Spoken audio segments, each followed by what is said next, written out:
Hi, how you doing? Justin here. Today we are checking out Am I Ever Gonna See Your Face Again by the Angels, an all-time classic Aussie rock tune, and it's got some really cool guitar parts to learn in it as well. There's kind of a few different layers of guitar. Those of you that might be old enough to remember vinyl records, you might have noticed on the middle of the vinyl there, it said produced by Vanda and Young, and the Young is George Young, which is Angus and Malcolm's older brother, who played in the Easy Beats as well. Fantastic producer, also produced some records from AC/DC. Definitely knows a thing or two about layering up guitar parts, right? So what I'm going to be showing you is the little lead line, which we'll do at the end, but I'll show you the main kind of blues riff that's used most of the way through the song, which is kind of the dominant part. I'll show you what the chords are as well, but really what you want to be doing is listening to the original recording and checking out how simple some of the other guitar parts are. So behind the main riff there's sometimes just a chord that's just hit once and it's just let to ring out, and it really the way that second guitar part is used really changes the dynamic of the song. It's kind of an important deal. So definitely go and check out a good listen to the original recording as well while you're learning this song. So let's get to a close-up and check out how to play that main riff.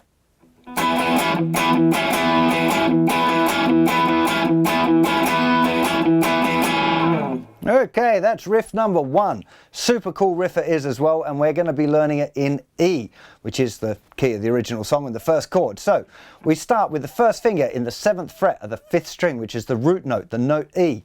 Now we're not going to be playing the thicker string when we're playing this riff, but try and use the tip of your first finger to mute the thicker string anyway, just for a bit of added insurance. We don't want that one ringing out while we're playing the riff. Then we're going to put the 3rd finger down on the 9th fret of the 4th string.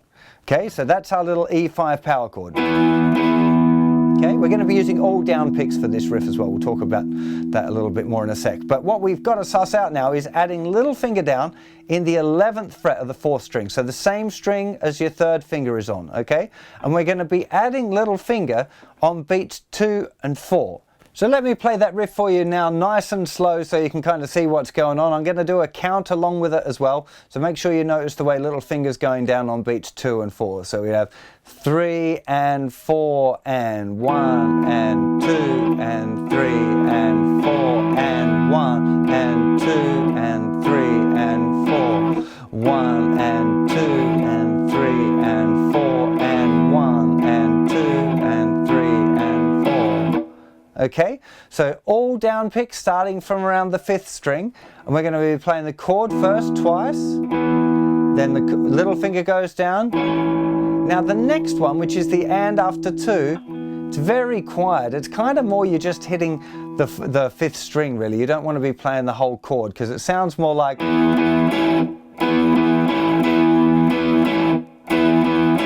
It's kind of what it sounds like, but the picking hand is actually moving all the time. It's one of those things where it's better to learn it really slowly. Make sure you get the little finger going down in the right place. But once you get it up to speed, it should probably just fall into place for you. It does for most times when I've taught this song. So again, we got 1 and 2 and 3 and 4 and. Okay, that's the first bar. Let's do that again. 3, 4.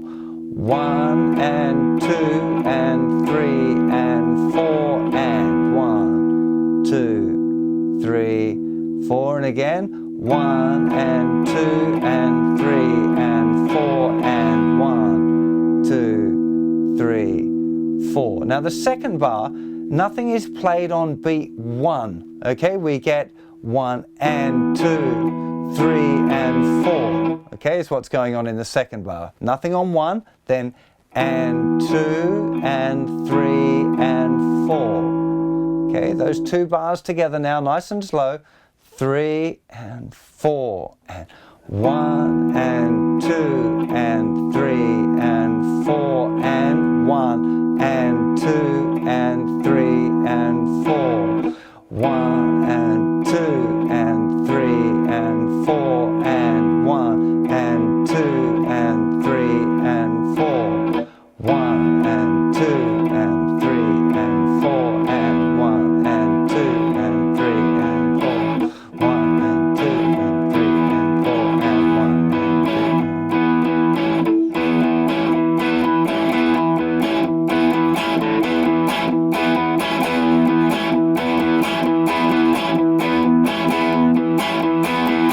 2. So you can, hopefully you can see there the picking hand is moving very consistently. The only time it's not playing is on beat 1 of the second bar. So 1 and 2 and 3 and 4 and 1 and 2. It's just there's a little pause.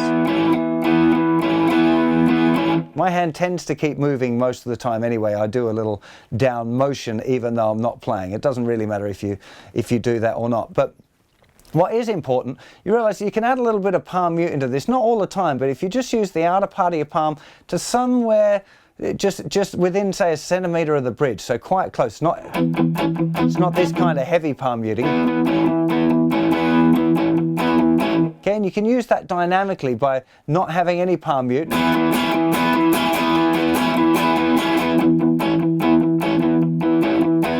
Having a bit of palm mute there is a really good way of kind of altering the dynamics that you'll hear in the song for the parts that are really loud and that are really not. So definitely before you go any further, I'd recommend that you get that kind of riff groove and along on the E.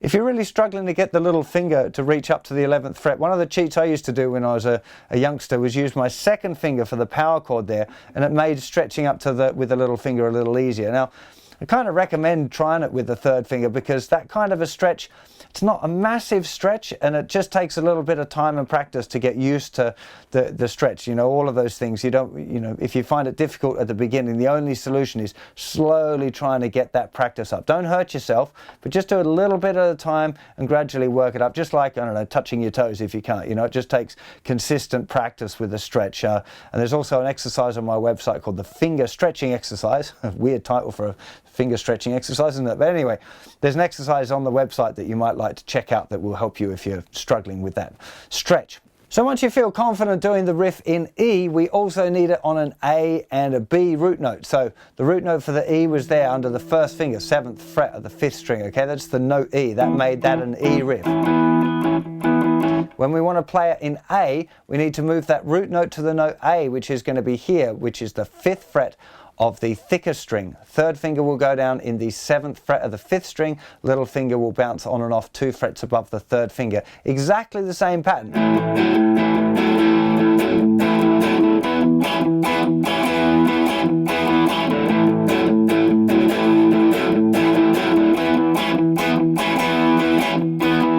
Okay, now in the bridge we also need a B, which is the same shape as the E, we just move it over onto the thickest 2 strings. To A, E.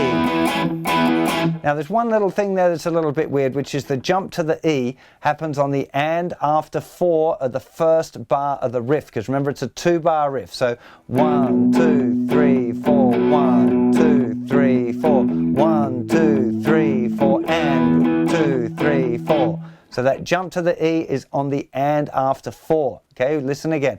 1, 2, 3, 4, and 1, and 2, 3, 4. 1, 2, 3, 4, and 2, 3, 4. Okay, just in the bridge. So, without you near me, I got no place to go there. Then it's just straight on the B, then the A, B, U, my show. Stays on the A, we're gonna see your face again. Am I ever gonna see your face again? Okay, first one, E. Went down to Santa Fe, Renoir paints the walls, and down to him, and I began to fall. Am I ever gonna see your face? Back to E. Am I a chord gonna see your face again? To the bridge, the B. Without you near me, I ain't no place to eat. B, wait at the bar, maybe you might show. Am I ever gonna see your face again?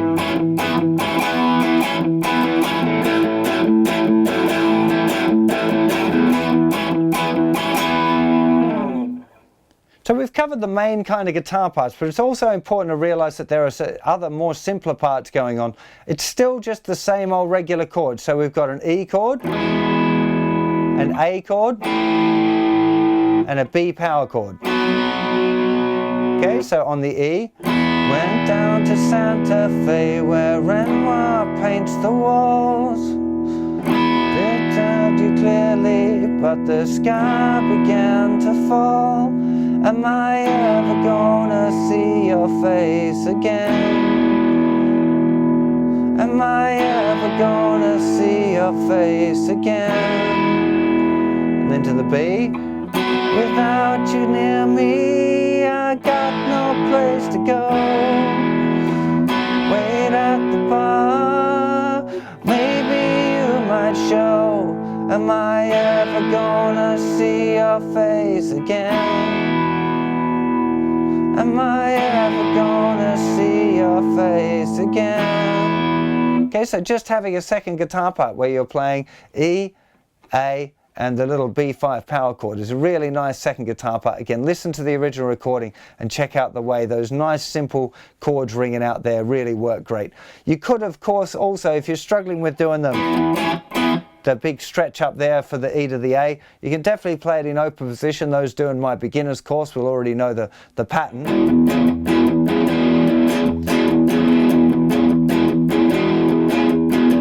A to E. Same pattern. Obviously a lot less stretchy. But you would have to use B power chord still.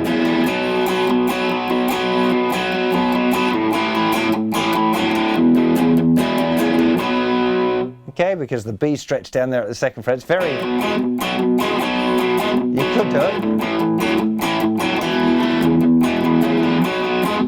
Definitely a lot more stretchy down there at the second fret than it is up at the 7th fret. You can see that there's nowhere near as big a stretch required to be able to get that working for you. But definitely, like I said, just listening to the original recording and checking out how sometimes just playing the one chord and letting it ring out really kind of sounds great as a second guitar part. Well, there's no way that I could have done a lesson on this song without including the riff as well. So the little lead line from the intro and in the middle of the song as well. It's just this.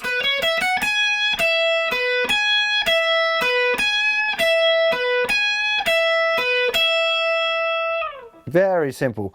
First finger in the 12th fret of the 2nd string, 3rd finger in the 14th fret, same string. Then the same pattern on the thinner string, 12, 14, then little finger, 16th fret, then 12th fret still on the thinner string, and then 12th fret on the 2nd string, and that gets repeated again.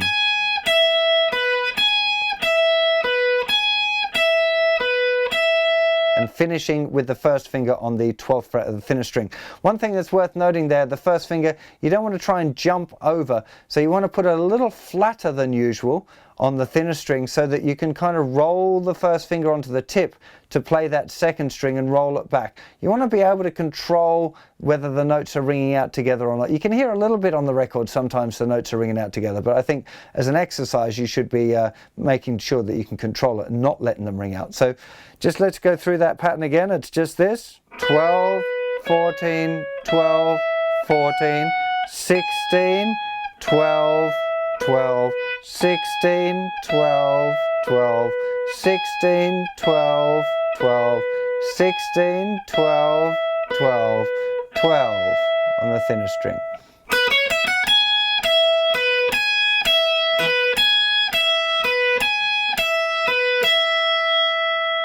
Of course, it would be totally valid to put a little bit of vibrato on that top note as well. It seems to sound more right to me to do that.